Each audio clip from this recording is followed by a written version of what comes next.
25 जून 2009 सुबह के लगभग 10:40 पर किंग ऑफ पॉप कहा जाने वाला माइकल जैक्सन सोने के लिए अपने बेड पर लेटता है। जैक्सन के पर्सनल फिजिशियन कॉनराड मुरे भी वहीं मौजूद था। वो उसे नींद आने के लिए रोजाना की तरह कुछ ड्रग्स माइकल की बॉडी में इंजेक्ट करता है। एग्जैक्ट इसके 2 मिनट बाद डॉक्टर मुरे देखता है कि माइकल जैक्सन सांस नहीं ले पा रहा। उसे Ronald Reagan UCLA medical centre लाया जाता है, जहां दोपहर के 2:26 पर माइकल जैक्सन को डेड डिक्लेयर कर दिया जाता है। माइकल की मौत के बाद कई सारे सवाल डॉक्टर मुरे के ऊपर उठाए जाते हैं। कईयों का मानना है कि ये एक वेल प्लान्ड मर्डर था और कई इसे एक सुसाइड मानते हैं। आखिर क्या हुआ था उस दिन माइकल जैक्सन के साथ, आइए जानने की कोशिश करते हैं आज की इस वीडियो में।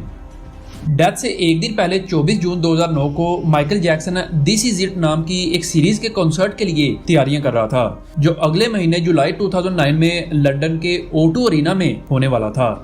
24 जून को जैक्सन शाम 6:30 बजे के आसपास लॉस एंजलिस में स्टेपलर सेंटर में रिहर्सल के लिए पहुंचा।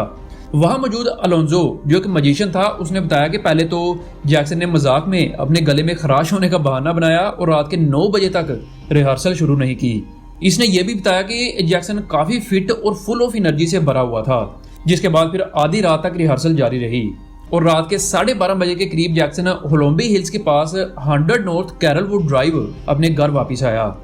असल में माइकल काफी टाइम से इंसोम्निया का भी शिकार था। इंसोम्निया ये एक ऐसी बीमारी थी जिसमें इंसान को सोने में काफी डिफिकल्टीज का सामना करना पड़ता है। उसे चाह कर भी नींद नहीं आती और माइकल के साथ भी यही प्रॉब्लम थी। ये सोने के लिए अक्सर डिफरेंट मेडिसिन यूज करता था। जैक्सन का पर्सनल फिजिशियन कॉनराड मुरे, जो डेली ड्रग्स देने के लिए माइकल के घर आता था, उस दिन भी ऐसा ही हुआ। मुरे ने जैक्सन को डिफरेंट मेडिसिन दी, जिनमें डाइयाज़ेपैम, मिडोज़ोलैम और लोराज़ेपैम थी, और उसे वो मॉनिटर करने के लिए साथ वाले बेड पर बैठ गया। कई घंटों और कई इंजेक्शंस के बाद भी जैक्सन अभी तक भी नहीं सो पा रहा था। फाइनली माइकल डॉक्टर मुरे से मिल्क की डिमांड करता है। याद रहे, यहाँ पर माइकल जैक्सन कोई आम दूध पीने के लिए नहीं मांग रहा था। असल में मिल्क ये नाम जैक्सन ने एनेस्थेटिक प्रोपोफोल नाम की एक ड्रग का रखा हुआ था, जो एक पावरफुल सर्जिकल ड्रग थी। इसे अक्सर सर्जरी के दौरान या सर्जरी से पहले पेशेंट को दिया जाता है और जैक्सन पिछले कई सालों से इसका एडिक्ट बन चुका था। सुबह के 10:40 हो जाते हैं और जैक्सन को अभी तक भी नींद नहीं आ रही थी। कई बार मिल्क की डिमांड करने के बाद आखिरकार मुरे ने जैक्सन की बात मानी और इसे 25 मिलीग्राम प्रोपोफोल का इंजेक्शन लगाया। तब जाके जैक्सन को नींद आनी शुरू होती है, जिसके बाद डॉक्टर मुरे बाथरूम जाते हैं और जब वो 2 मिनट बाद वापस आए, उसने देखा कि माइकल जैक्सन सांस नहीं ले पा रहा और उसकी पल्स भी वीक थी। डॉक्टर मुरे की तो पैरों तले जमीन ही निकल गई। इसे लगा कि शायद प्रोपोफोल के ओवरडोज की वजह से ऐसा हुआ है। इसने फौरन एक और इंजेक्शन फ्लूमाजेनिल जैक्सन की बॉडी में इंजेक्ट किया। यह प्रोपोफोल को काउंटरैक्ट करने के लिए, यानी उसके असर को कम करने के लिए दिया जाता है। जिसके बाद इसने जैक्सन को रिवाइव करने के लिए करीबन 10 मिनट तक CPR परफॉर्म किया, पर कोई भी रिस्पॉन्स नहीं आया। इसने फौरन रूम से ही हेल्प के लिए चिल्लाना शुरू कर दिया। जैक्सन के पर्सनल सिक्योरिटी गार्ड को जब इसका पता चला, वो फौरन माइकल के रूम में आया, जहां जैक्सन बिना कोई रिस्पॉन्स किए बस लेटा हुआ था। फिर जाके उसने इमरजेंसी हेल्प के लिए 911 पे कॉल की। याद रहे, ये कॉल जैक्सन के सांस ना लेने के तकरीबन 1.5 घंटे बाद की गई। अगर डॉक्टर मुरे ये कॉल उसी वक्त कर देते तो शायद माइकल जैक्सन की जान बचाई जा सकती थी। 12:30 बजे के आसपास पैरामेडिक्स की एक टीम माइकल जैक्सन के घर पहुंचती है। पैरामेडिकल स्टाफ ने जैक्सन को रिवाइव करने के लिए हर मुमकिन कोशिश की, लेकिन उन्हें कोई भी रिस्पॉन्स नहीं मिला। 1:14 पर वो जैक्सन को एम्बुलेंस में Ronald Reagan UCLA medical centre लाते हैं। पूरा मेडिकल स्टाफ माइकल जैक्सन को बचाने की पूरी कोशिश करता है, लेकिन वो पूरी तरह से अनसक्सेसफुल रहे और 2:26 पर king of pop Michael Jackson को डेड डिक्लेयर कर दिया जाता है। माइकल जोसेफ जैक्सन 1958 में कैथरीन और जोसेफ जैक्सन के यहाँ US के इंडियाना स्टेट गैरी में पैदा हुआ। माइकल के फादर एक क्रेन ऑपरेटर और पार्ट टाइम गिटारिस्ट था। वहीं मदर भी म्यूजिशियन थी और पार्ट टाइम जॉब करती थी। आप कह सकते हैं कि म्यूजिक माइकल जैक्सन को उसके पेरेंट्स से ही मिला था। बहुत ही कम उम्र से ही माइकल और उसके बाकी भाइयों ने अपने फादर के शुरू किए हुए बैंड में परफॉर्म करना शुरू कर दिया। अब इस बैंड में टोटल 5 लोग थे, जिनमें जैकी, टीटो, जर्माइन, मार्लन और माइकल खुद। देखते ही देखते ये जैक्सन 5 बैंड पूरे US में फेमस होने लगा। माइकल जैक्सन के डांस मूव्स, उसकी आवाज भी लोगों को काफी पसंद आने लगी।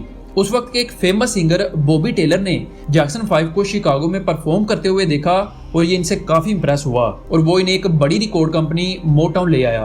मोटाउन ने जैक्सन 5 की काबिलियत को देखकर इन्हें साइन कर लिया और 1969 में जैक्सन की फैमिली लॉस एंजलिस शिफ्ट हो गई।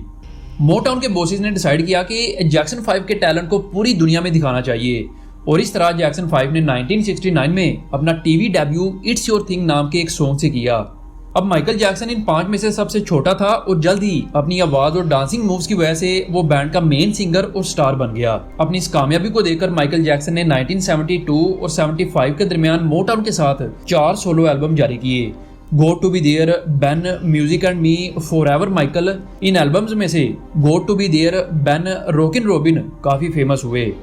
1976 और 84 तक जैक्सन 5 ने कई एल्बम्स रिलीज किए जो सुपरहिट साबित हुए और माइकल जैक्सन का 5वां solo album Off the Wall 1979 में रिलीज हुआ। ये एल्बम काफी सक्सेसफुल रहा। ये यूएस बिलबोर्ड 200 चार्ट पर तीसरे नंबर पर था और पूरी दुनिया में इसकी 20 मिलियन से भी ज्यादा कॉपी सेल हुई। इसके बाद फिर 1982 में माइकल का थ्रिलर एल्बम रिलीज हुआ जो इसकी जिंदगी का टर्निंग पॉइंट साबित होने वाला था। ये एल्बम अब तक का सबसे ज्यादा बिकने वाला एल्बम है जिसमें बिली जीन, बीट इट और थ्रिलर जैसे फेमस ट्रैक शामिल थे। इस एल्बम ने 1984 में 8 ग्रैमी अवार्ड जीते। नवंबर 1983 में माइकल जैक्सन ने पेप्सिको के साथ $5 मिलियन की एक डील साइन की जिसने उस वक्त सेलिब्रिटी एंडोर्समेंट का रिकॉर्ड कायम किया। ये अमाउंट आज की डेट में $15 मिलियन बनती है। इसके बाद भी माइकल ने 1980s और 90s के दरमियान कई सक्सेसफुल एल्बम्स रिलीज किए जो सुपरहिट साबित हुए और माइकल जैक्सन अब एक ग्लोबल स्टार बन चुका था।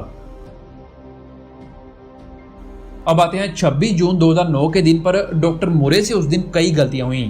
पहली तो ये कि एक डॉक्टर होने के नाते मुरे को पता होना चाहिए था कि वो जैक्सन को बिना इंपॉर्टेंट इक्विपमेंट्स के प्रोपोफोल की एक्स्ट्रा डोज दे रहा है जो कि खतरनाक भी साबित हो सकती है। दूसरा ये कि मुरे सीपीआर गलत तरीके से दे रहा था और तीसरी और सबसे बड़ी गलती जो हुई वो एडवांस मेडिकल हेल्प में देर करना थी। जैसे जैक्सन सांस लेने में प्रॉब्लम कर रहा था, मुरे को चाहिए था कि वो फौरन 911 पे कॉल करके मेडिकल हेल्प मंगवाता, लेकिन बदकिस्मती से ऐसा नहीं किया गया।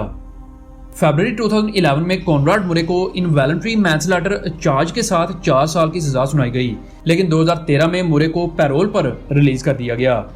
ये एक्सीडेंट इतना सीक्रेट था कि माइकल जैक्सन और डॉक्टर मुरे के अलावा कोई दूसरा इंसान वहां पर मौजूद नहीं था। अब 25 जून 2009 को जैक्सन का मर्डर हुआ था। इसका कोई भी कॉन्क्रीट एविडेंस कोर्ट को नहीं मिल पाया।